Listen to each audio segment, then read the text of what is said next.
معاملے میں تاخیر پیدا کر دے.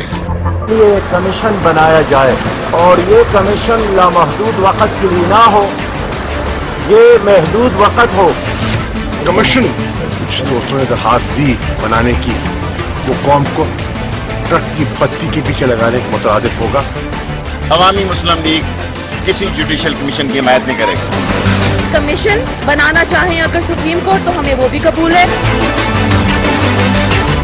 سپریم کورٹ نے کہا کہ ہم اس چکر میں نہیں پڑتے، کمیشن کے چکر میں نہیں پڑتے. ایک اور وجہ بھی تھی کہ یہ وہ سیاسی قوتیں ہیں جو سپریم کورٹ میں اپنی پٹیشن لے کے گئی تھی. پاکستان پیپلز پارٹی جو حزب اختلاف کی سب سے بڑی جماعت ہے، پاناما کیس کے معاملے میں اس نے سپریم کورٹ آف پاکستان کے کردار کو ہی تسلیم کرنے سے انکار کر دیا تھا.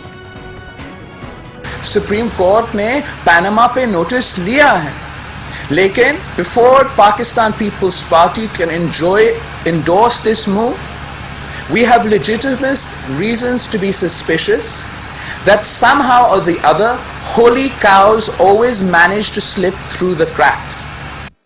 3 دن میں یہ معاملہ سارا ختم ہو سکتا ہے. عدالت اور سارا دستاویزات، کسی کو گواہ بلانے کی ضرورت نہیں ہے.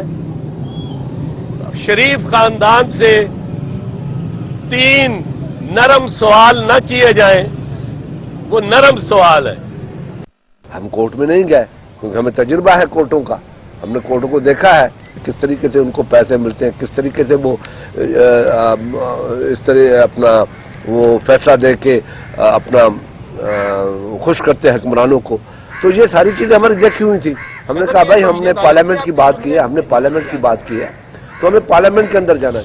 تو گویا سپریم کورٹ فیصلہ کرتی تو کیا کرتی؟ کہیں کوئی سیاسی جماعت کہتی ہے وہ سپریم کورٹ کے اس کردار کو ہی نہیں مانتی، وہ اس پہ شک اٹھا رہی ہے، اس کے کردار پہ اس حوالے سے اپنے تحفظات کا اظہار کر رہی ہے. اور کچھ جماعتیں جو ہیں وہ کہتی ہیں کمیشن بناؤ، کچھ جماعتیں کہتی ہیں کمیشن نہ بناؤ. اس پورے معاملے میں سپریم کورٹ نے بجا طور پہ یہی بہتر سمجھا کہ اس معاملے سے اس کو معمول کے مطابق نمٹا جائے. اس حوالے سے بات کرتے ہیں، اس کے لیے ہمیں جوائن کیا ہے پاکستان تحریک انصاف کے ممتاز سینئر رہنما ممبر قومی اسمبلی جناب اسد عمر ہمارے ساتھ ہیں. بتائیے گا اسد صاحب، آپ بھی تھے آج کورٹ میں. سپریم کورٹ نے کہا کہ آئندہ سماعت میں آئیے، اگلے سال آئیے اور پھر اس کے بعد اس سماعت کو آگے بڑھائیں گے. کیا رد عمل ہے پاکستان تحریک انصاف کا؟ میرے خیال میں آپ کے پاس بھی فیڈ بیک آیا ہوگا. عوام عمومی طور پہ تھوڑے مایوس نظر آئے. وہ سمجھ رہے تھے کہ بینچ جو ہے وہ کافی حصہ کیس کا سن چکا ہے. پورے جو دلائل ہیں پی ٹی آئی وہ مکمل کر چکی تھی. نعیم بخاری صاحب، سلمان بٹ صاحب بھی تقریباً اپنے دلائل مکمل کر چکے تھے، اور اس کے بعد صرف اکرم شیخ صاحب کا رہ جاتا ہے اور ریبٹل رہ جاتا ہے. تو اتنا اہم کیس جس کے اوپر چیف جسٹس صاحب کے خود کے اپنے ریمارکس تھے، جب 1 نومبر کو انہوں نے ہمیں بلایا تھا تو انہوں نے کہا تھا قوم اضطراب میں ہے اور ہم جلد سے جلد انصاف فراہم کرنا چاہتے ہیں. لیکن سپریم کورٹ کا فیصلہ ہے، ظاہر ہے یہ اختیار انہی کے پاس ہے. انہوں نے فیصلہ کر لیا اور تحریک انصاف جو ہے وہ سپریم کورٹ پر حملے کرنے والی جماعت تو ہے نہیں. جب سپریم کورٹ فیصلہ کر لیتی ہے تو ہم اس کو قبول کر لیتے ہیں. مگر اسد صاحب، آپ کی پارٹی نے بھی سپریم کورٹ کے آپشنز تو کلوز کر دیے. وہ جوڈیشل کمیشن، آپ نے کہا کہ ہم جوڈیشل کمیشن بنانے سے پہلے سپریم کورٹ کے آپ نے کہہ دیا ہم اس کا بائیکاٹ کر دیں گے. آپ خود اس کے آپشنز کلوز کر رہے تھے. دیکھیں، جوڈیشل کمیشن جو شروع میں بنانے کی درخواست کی گئی تھی اس کی وجہ یہ تھی کہ بہت سارے حقائق جو ہیں وہ منظر پر لے کر آنے کی ضرورت تھی. لیکن جب ججز نے یہ فیصلہ کیا کہ وہ شروع میں خود سننا چاہتے ہیں اور ایک ایک کر کے تمام شواہد جو ہیں وہ ججز کے سامنے پیش کر دیے گئے، اور وزیر اعظم، کیونکہ یاد رکھیے کہ وزیر اعظم کے جو وکیل ہیں سلمان بٹ صاحب، وہ تو اپنے دلائل جو ہے اپنا ڈیفنس تقریباً مکمل کر چکے تھے. اب تو جو اکرم شیخ صاحب نے کی باری تھی وہ تو ان کے بچوں کے وکیل ہیں، اور ظاہر جو سب سے اہم اس کے اندر جو رسپونڈنٹ تھے وہ ہیں ہی وزیر اعظم خود. اسی لیے ججز نے بھی یہ کہا تھا کہ حاکم وقت سے شروع کرنا ہے انصاف کی فراہمی کو. تو وہ سب ہوتے ہوئے جب یہاں تک پہنچ چکے تھے تو اس کے بعد ہمیں کوئی خاص ضرورت نظر نہیں آ رہی تھی، کیونکہ جو وجہ دی گئی وہ یہ بیان کیا گیا کہ ڈسپیوٹ ہے فیکٹس کے اوپر. اب جو ہم نے دستاویزات وہاں پر پیش کی، جو ہمارا کیس ہے، اس کیس کے اندر ایک بنیادی دستاویز ہے جس کو کنٹیسٹ کیا حکومت کے یا وزیر اعظم کے وکیل نے، اور وہ تھی جو ICIJ کی جو انکشافات ہوئے، پیناما انکشافات، اس کے اندر ان کی ویب سائٹ سے ایک ڈاکیومنٹ ملا جو کہ موزیک فونسیکا جو لا فرم ہے جس کے ذریعے یہ کمپنیاں بنائی گئیں، ان کا خط تھا برٹش ورجن آئلینڈ کی اتھارٹیز کو، جس میں انہوں نے لکھا تھا کہ مریم نواز شریف جو ہیں وہ بینیفیشل یعنی حقیقی مالکہ ہیں ان کمپنیز کی۔ اب یہ خط واحد چیز ہے جو ڈسپیوٹ ہے، اور یہ پاناما انکشافات وہ ہیں جو نہ صرف پاکستان بلکہ تمام دنیا میں کسی نے ان کے حقائق چیلنج نہیں کیے۔ برطانیہ کے وزیر اعظم کھڑے ہو گئے جواب دینے کے لیے، آئس لینڈ کے وزیر اعظم نے استعفیٰ دے دیا، پاکستان کے وزیر اعظم نے 2 قوم سے خطاب کیے اور ایک دفعہ floor of the house assembly پر آ کے انہوں نے سپیچ کی۔ یہ سب انہی انکشافات کی وجہ سے ہو رہا تھا، تو اگر وہ انکشافات ہی جھوٹے تھے تو پھر یہ سب کچھ کرنے کی ضرورت کیا تھی؟ اور 7 ماہ تک ہم نے کبھی کسی وزارتی نمائندے، حکومتی نمائندے یا کسی فیملی کے ممبر سے یہ نہیں سنا تھا کہ وہ پاناما کے انکشافات کے بارے میں کوئی بات کہہ رہے ہوں کہ وہ درست نہیں ہے۔ ہاں وہ کہتے تھے ہمارے پاس اس کی ایکسپلینیشن ہے، لیکن پہلی دفعہ یہ انہوں نے پیش کیا۔ بہرحال جیسے میں نے کہا کہ اب تو نتیجہ یہ اختیار ججز کے پاس تھا، جج صاحبان کے پاس تھا، اور انہوں نے اپنا فیصلہ کر لیا۔ لیکن اب تو یہ بینچ ختم ہو گئی، اب نئے سال میں جائے گی، 3 ہفتے بعد سے ہیئرنگ شروع ہوگی، نئی بینچ بنے گی، وہ بات آگے چلی جائے گی۔ حالانکہ سپریم کورٹ نے تو کہا تھا کہ وہ ایک خود مختار، آزاد اور بڑا زبردست کمیشن بنا رہے ہیں، ایسا پاکستان کی تاریخ میں نہیں بنا۔ یہ پیشکش تھی سپریم کورٹ کی جانب سے، آپ لوگوں نے مانا نہیں وہ؟ دیکھیں، ایک تو میں یہ عرض کروں گا، یہ بھی فیصلہ ہم نے نہیں کرنا تھا، یہ فیصلہ ججز نہیں کرنا تھا، اس کا بھی اختیار انہی کا ہے۔ تو اگر کمیشن نہیں بنا تو یہ بھی انہوں نے فیصلہ کیا۔ جہاں تک ہمارا تعلق ہے، جہاں بینچ بدلنے کی بات کر رہے، دیکھیں ہم تو یہ کہہ رہے ہیں بینچ بدلنے کی نوبت آنے کی ضرورت نہیں تھی۔ اگر ایک ایسا کیس ہے جس کو چیف جسٹس خود کہہ رہے ہیں کہ اس کی وجہ سے قوم حالت اضطراب کے اندر ہے، تو اگر 1-2 دن چھٹی کے لے لیے جاتے اور یہ کر دیا جاتا تو یہی بینچ کر دیتا تھا۔ آپ اس کو اس زاویے سے بھی دیکھیں کہ بینچ کو تو اس بات پر بہت مطمئن ہونا چاہیے کہ ہم تمام قوم جو ہے ان پر اعتماد کا اظہار کر رہی ہے، اور وہ کہہ رہی ہے۔ لیکن اسد عمر صاحب یہی مسئلہ ہے، اگر ہم دیکھیں، بہت بہت شکریہ، لیکن اگر ہم دیکھیں تو ایسا لگتا ہے کہ اعتماد ہی نہیں تھا۔ پاکستان پیپلز پارٹی نے صاف کہہ دیا تھا کہ سپریم کورٹ پہ کیس جانا نہیں چاہیے تھا، سپریم کورٹ صحیح طور پہ چلا نہیں رہی، آسان سوال پوچھ رہی ہے، سپریم کورٹ پہ شدید تحفظات تھے پاکستان پیپلز پارٹی کے۔ پٹیشنر جماعت اسلامی کہتی تھی کمیشن بنا دے، آپ کی پارٹی کہتی تھی کمیشن نہ بنائیں، شیخ رشید صاحب کہتے تھے کمیشن نہ بنائیں، حکومت کہتی تھی کمیشن بنا دیں، تو آخر سپریم کورٹ کے پاس کوئی چارہ نہیں تھا۔ کمر سے بریک ہے۔ جنوبی کوریا نے تمام تیسری دنیا کی جمہوریتوں کو بتایا ہے کہ اگر حکمراں پہ کرپشن کا الزام ہو تو عوام کیسا رد عمل دیتے ہیں، پارلیمنٹ کیسا کرتی ہے، اور اگر بھرپور رسپانس ہو، واقعی پوری قوم اٹھ کھڑی ہو، تو وہ ہوتا ہے جو آج جنوبی کوریا میں ہوا، جہاں کی صدر نے آج اپنے عہدے سے استعفیٰ دیا کرپشن کے صرف الزامات لگنے پر، مگر ایسے آسانی سے نہیں دیا۔ پورا کوریا اٹھ کے کھڑا ہو گیا، پوری پارلیمنٹ اٹھ کے کھڑی ہو گئی۔ کیسے آپ کو دکھاتے ہیں چھوٹے سے وقت کے بعد۔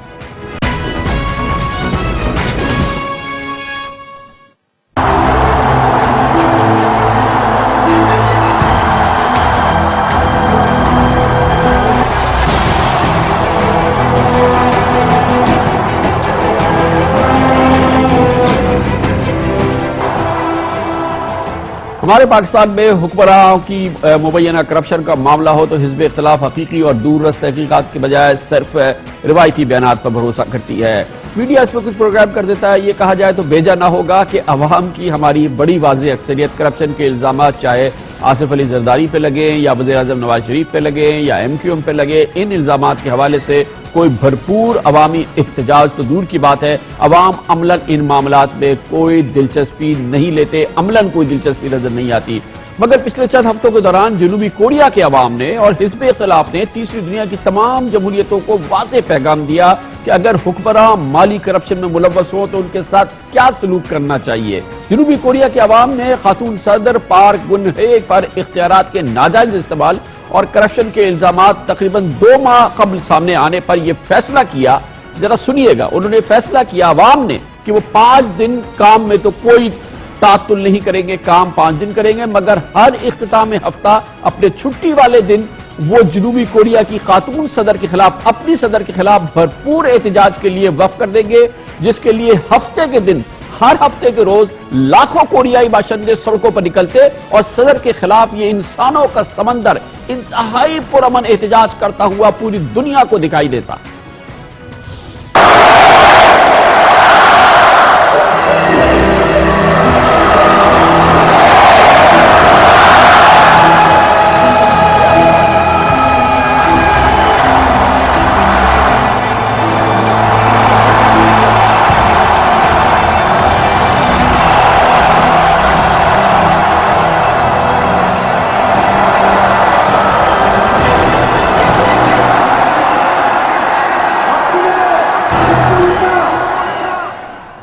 یہ ہے عوام کا رد عمل۔ دوسری جانب کوریا کی پارلیمنٹ میں حزب اختلاف تو حزب اختلاف، حکمراں جماعت کے اہم ترین 60 اراکین نے بھی فیصلہ کیا کہ کیونکہ خاتون صدر کے خلاف کرپشن کے الزامات ہیں، وہ مواخذے کی تحریک لائیں گے اور انہیں آئینی طور پر ایوان صدر سے بے دخل کر کے دم لیں گے۔ اور آج کے دن، جی ہاں آج کے دن یہ عمل مکمل ہو گیا۔ جنوبی کوریا کے عوام اور پارلیمنٹ نے خاتون صدر کو گھر بھیج دیا ہے اور وزیر اعظم نے عبوری صدر کا عہدہ سنبھال لیا ہے۔ جنوبی کوریا کے صدر پر الزام تھا، صرف الزام تھا کہ ان کی قریبی دوست نے ان کے نام پر سرکاری خزانے سے بڑی مالی کرپشن کی ہے۔ جنوبی کوریا کے صدر کے خلاف اپوزیشن کی 3 جماعتوں نے مواخذے کی تحریک پیش کی تھی۔ قانون ساز اسمبلی کے 300 اراکین ہوتے ہیں جنوبی کوریا میں، 234 نے اس کی حمایت پہ ووٹ دیا، 56 اراکین نے صدر کا ساتھ دیا، 10 نے ووٹ پہ حصہ لیا، لیکن صدر کی پارٹی کے 60 اراکین نے بھی مواخذے کی تحریک میں اپنے صدر کے خلاف ووٹ ڈالا۔ مواخذے کے بعد جنوبی کوریا کے صدر نے کہا کہ وہ پارلیمنٹ اور عوام کی آواز کو قبول کرتی ہیں اور وہ قانون کے مطابق مناسب رد عمل بھی کریں گی۔ انہوں نے معافی بھی مانگی اور اس کے بعد یہ بھی آپ کے علم میں ہونا چاہیے کہ مواخذے سے بچنے سے پہلے انہوں نے یہ بھی پیشکش کی تھی کہ وہ اپنا عہدہ چھوڑیں گی اور اس کے لیے انہوں نے قوم سے معافی بھی مانگی تھی، مگر ان کو بہرحال اس عوامی غضب کا، پارلیمنٹ کے غضب کا، جمہوریت کے غضب کا سامنا کرنا پڑا اور آج وہ گھر چلی گئی۔ اس پر مزید بات کرتے ہیں، اس کے لیے ہمارے ساتھ موجود ہیں ہمارے نمائندے خصوصی شاہ زیب جیلانی۔ بہترین سٹوری ہے تیسری دنیا کی جمہوریتوں کے لیے جنوبی کوریا کی۔ بالکل، اور اگر آپ دیکھیں صدر پارک گن ہے کی اپنی شخصیت کہ وہ ایک سیاسی خاندان سے تعلق رکھتی تھیں، ان کے والد ڈکٹیٹر رہے ساؤتھ کوریا کے، 18 سال انہوں نے حکومت کی۔ یہ جو ماڈرن کوریا جس کو ہم دیکھتے ہیں وہ انہی کا مرہون منت سمجھا جاتا ہے۔ ان کی والدہ بھی جو ہے ایک وائلنس میں ان کا مرڈر ہوا، تو ان کے دونوں پیرنٹس جو ہیں وہ مارے گئے تھے۔ سیاست میں یہ اپنے بلبوتے پر آئیں، ملک کی پہلی خاتون صدر دسمبر 2012 میں الیکٹ ہوئیں، لیکن آج کل وہ جس مرحلے سے گزر رہی ہیں جس کا ہم ذکر کر رہے ہیں، یہ کرپشن کا الزام جو ہے یہ ان کی ایک انتہائی قریبی دوست ہیں جن سے 40 برس کا واسطہ ہے، اور الزام یہ تھا کہ صدر جو ہیں ان کے ہاتھ میں کٹ پتلی بن گئی تھیں۔ ان کا جو قریبی رشتہ ہے، جو دوستی ہے، کورین میڈیا میں تو طرح طرح کی باتیں آ رہی ہیں کہ یہ ریلیشن شپ کس قسم کا تھا، لیکن الزام یہ تھا بیسیکلی کہ کرپشن ہوئی، انہوں نے اپنے اثر کو استعمال کیا۔ لیکن شاہد صاحب الزام ہی ہے نا، ابھی کوئی چیز ثابت تو نہیں ہوئی ہے، ابھی صرف یہ الزام ہے۔ بالکل صحیح بات ہے، وہاں کے میڈیا نے ایکچولی بہت روبسٹ قسم کی ایک مہم چلائی صدر کے خلاف۔ میڈیا نے تو ضرور چلائی، لیکن یہ جو عوامی رد عمل ہم نے دیکھا اس میں سب سے دلچسپ بات یہ کہ یہ ویک ڈے پہ عوام سڑکوں پہ نہیں نکلتی، یہ ویکنڈ پہ چھٹی والے دن نکلتی تھی اور پھر پوری دنیا کو اور کوریا کو دکھاتی تھی کہ کیا رد عمل ہوتا ہے۔ ابھی پارلیمنٹ نے جو دکھایا ہے اس کے ساتھ ساتھ یہ بھی ہے کہ ان کی جو اپروول ریٹنگز ہیں وہ 4 سے 5% تک گر گئی ہیں، اور آپ کی بات صحیح ہے کہ عدالت کی طرف سے کوئی فیصلہ نہیں آیا، ابھی عدالت نے فیصلہ کرنا ہے، لیکن ان پر دباؤ یہ ہے کہ آپ پہ اتنے سوالیہ نشان لگ گئے ہیں کہ آپ اس منصب پر بیٹھنے کی اہل نہیں ہیں۔ ان کی پارٹی کے لوگوں نے بھی ان کو ووٹ نہیں دیا پارلیمنٹ میں، عوام کا یہ رد عمل اور اپنی پارٹی بھی اگر اس پہ الزام ہے تو ساتھ نہیں کھڑی ہے۔ بالکل صحیح بات ہے، اور ابھی اس میں 6 مہینے اور لگیں گے اس چیز کو کلیریفائی ہونے میں کہ یہ واقعی اپنے منصب پر رہتی ہیں یا ان کو گھر بھیج دیا جاتا ہے۔ ابھی یہ معطل ہیں اور ان کی جگہ ایک عبوری صدر ہیں جو معاملات کو مگر ان کو اپنا عہدہ چھوڑنے پہ مجبور کیا گیا، انہوں نے عہدہ چھوڑ دیا اپنا۔ اور یہ کوریا میں ہم نے پہلے دیکھا ہے، 2004 میں بھی اس طرح ہوا تھا، اس وقت کے صدر کا مواخذہ ہوا تھا، وہ جب کانسٹیٹیوشنل کورٹ میں گئے، کورٹ نے کہا کہ ایویڈنس کچھ نہیں ہے جس کی بنیاد پہ ہم ان کو نکالیں، اور وہ پھر اپنے منصب پر واپس آئے۔ لیکن آپ کی بات کہ ایک جمہوری عمل ہے، لوگ سڑکوں پہ آتے ہیں، پارلیمنٹ اس کا نوٹس لیتا ہے اور اس طرح کا ایکشن پھر ہو جاتا ہے۔ بہت بہت شکریہ شاہ زیب جیلانی ہمارے ساتھ تھے۔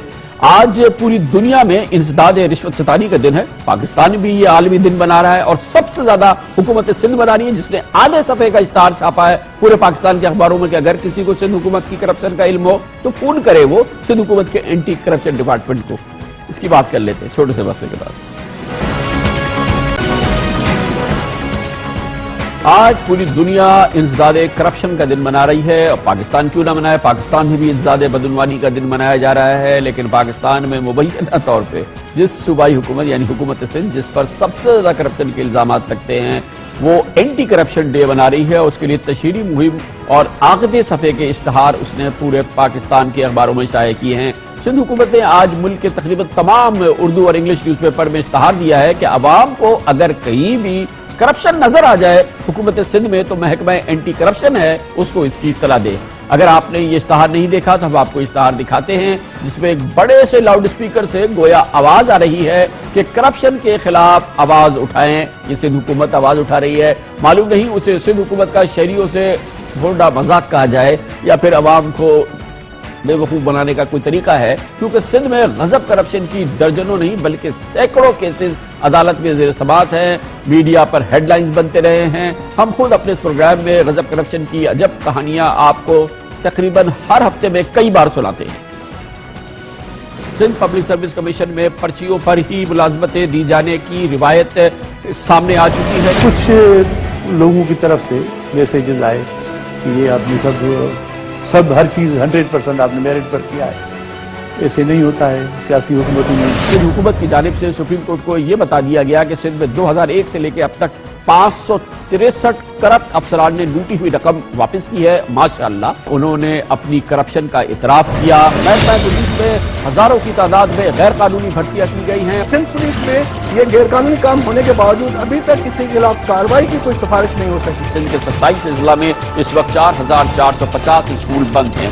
2181 گورنمنٹ اسکول کا وجود صرف کاغذوں میں ہے۔ 100,000 پرائمری اسکول ٹیچرز ہیں، اس میں سے 60% انٹرینبل ہیں جو 40 سالوں سے ہم نے بھرتی کیا ہوا ہے۔ حکومت سندھ سے التجا ہے، گزارش ہے، اپیل ہے کہ خدا را اپنی ایجوکیشن کو دیکھے فیصلہ ہے۔ حکومت پچھلے 1.5 سال سے حکومت کی 626 سرکاری گاڑیوں کا سراغ لگانے کی کوشش کر رہی ہے کہ وہ کس کے پاس ہیں۔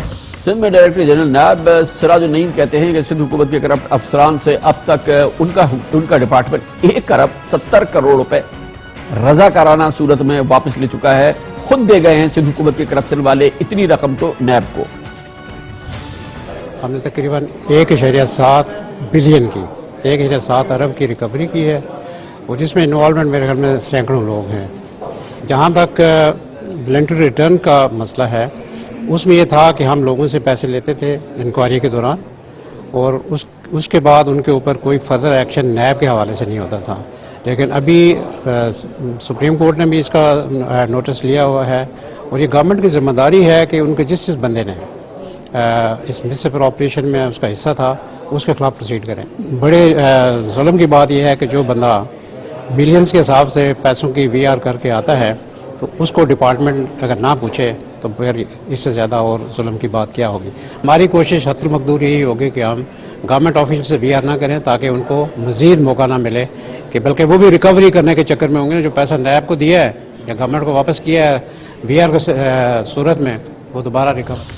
دلچسپ بات یہ ہے کہ اربوں روپے واپس کیے نیب کے، دوبارہ لگ گئے۔ سندھ حکومت نے دوبارہ ان کو اسی پوزیشن پہ لگا دیا جہاں سے وہ پیسے لوٹ کے گئے تھے اور نیب کو واپس کر کے آئے ہیں۔ آج ہم نے سندھ کے شہریوں سے پوچھا، کراچی کی سڑکوں پر گئے، کہ اس اشتہار کے بارے میں جو حکومت سندھ نے دیا ہے کہ اینٹی کرپشن کے حوالے سے کوئی خبر ہو تو وہ ان سے اس کو شیئر کریں، تو شہریوں کا کہنا تھا سندھ حکومت خود سب سے بڑی کرپشن ہے۔ ہمارے یہاں سندھ میں جتنی کرپشن ہو رہی ہے کسی اور صوبے میں نہیں ہو رہی ہے۔ کوئی بھی ڈپارٹمنٹ گورنمنٹ کا ایسا نہیں ہے جہاں پر بغیر رشوت کے پیسے کے کام ہو رہا ہو، تو اس کے لیے بندہ کس کے پاس جائے؟ سفارش تو وہ خود کرتے ہیں، تو پھر ہم لوگ ان کو کیا اطلاع دیں؟ وہ خود سفارش، ان کے یہاں جو سارے لوگ ہیں وہ ہیں ہی سفارشی۔ کرپشن ہر جگہ ہو رہی ہے، ہر ڈپارٹمنٹ میں ہو رہی ہے، ہر بندہ کرپٹ ہے۔ ہم اطلاع دیں گے تو لوگ ہمیں نہیں چھوڑیں گے، مار دیں گے جان سے کہ یار یہ ہمارے راستے میں کہاں سے رکاوٹ آ گیا۔ اگر آپ کہیں گے حکومت کرپشن کا نوٹس لے گی تو it's a joke.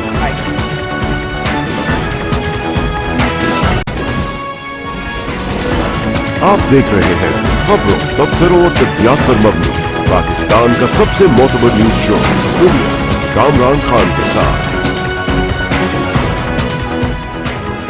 Welcome back. آج ایک طویل عرصے کے بعد کراچی کی سڑکوں پہ، خاص طور پہ کراچی کے 90 کے علاقے کی سڑکوں پر ایک بڑا اجتماع نظر آیا، ایک مظاہرہ نظر آیا، اور مظاہرے کی اہمیت یہ ہے کہ یہ کر رہے تھے متحدہ قومی موومنٹ لنڈن کے فالوورز اور اس کے ماننے والے جناب الطاف حسین کے ماننے والوں کا ایک بڑا مظاہرہ تھا جو کہ آج کراچی میں 90 کی اطراف کی سڑکوں پہ دیکھنے میں آیا۔ ایم کیو ایم الطاف کے کارکنوں اور رینجرز کے درمیان اس موقع پر کشیدگی تو ہوئی مگر کوئی تصادم نہیں ہوا۔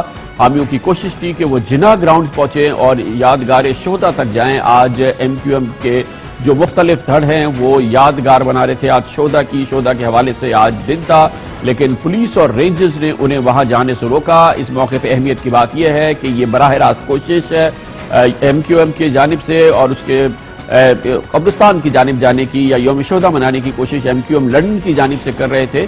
آج جب رینجرز نے اس حوالے سے مزاحمت کی یا ان کو جانے سے روکا تو کچھ ایم کیو ایم کے جو فالوورز تھے وہ لیاقت علی خان چوک پہ چڑھ گئے اور جس کو کہ مکہ چوک بھی کہا جاتا ہے، پارٹی پرچم لہرانے کی کوشش کی۔ اس وقت ایم کیو ایم کا پارٹی پرچم لہرایا، ایک ہلکا سا اشتعال آیا، لاٹھی چلی اور مستقل کارکنوں کو سیکیورٹی فورسز کے ساتھ دستوں گریبان ہوئے، لیکن بہرحال یہ ایک سائزبل اجتماع تھا، کافی تعداد میں لوگ موجود تھے۔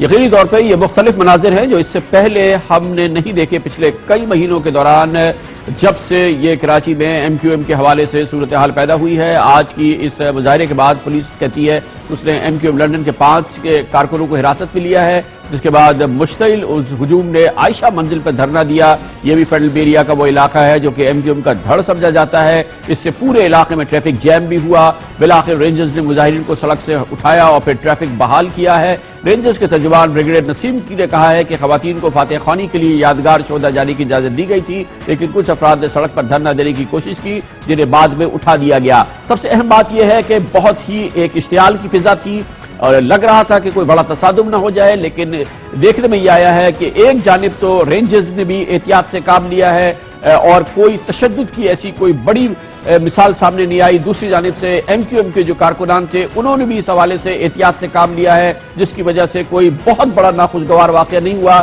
آج اس پورے منظر کو دیکھنے کے لیے موجود تھے ہمارے نمائندہ خصوصی مسعود رضا۔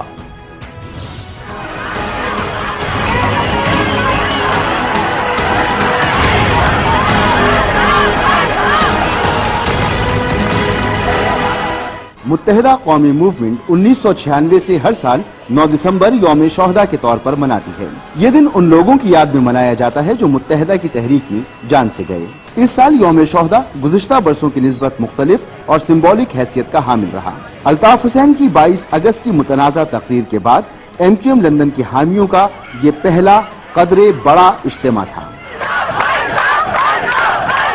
22 اگست سے سیل 90 اور خورشید میموریل ہال کی جانب جانے والے تمام راستے آج دن بھر آمد و رفت کے لیے بند رہے۔ اس احتجاج میں اس وقت بدمزگی ہوئی جب کچھ لڑکوں نے مکہ چوک پر متحدہ لندن کا جھنڈا لہرانا چاہا۔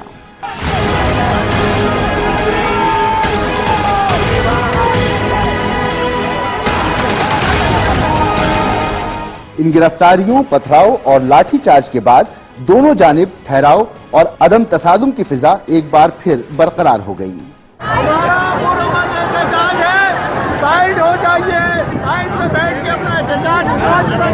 پولیس فرنٹ پر آ گئی اور رینجرز بیک اپ پر چلی گئی۔ پولیس نے آدھی سڑک ٹریفک گزارنے کے لیے خالی بھی کرائی، مگر اس پر بھی احتجاج نہیں ہوا۔ مجمع مزید بڑھا تو ٹریفک کے لیے راستہ خود ہی بند ہو گیا۔ ایک طرف احتجاج ریکارڈ ہو رہا تھا، دوسری طرف یادگار شہداء قبرستان کے راستے بند تھے۔ اس دوران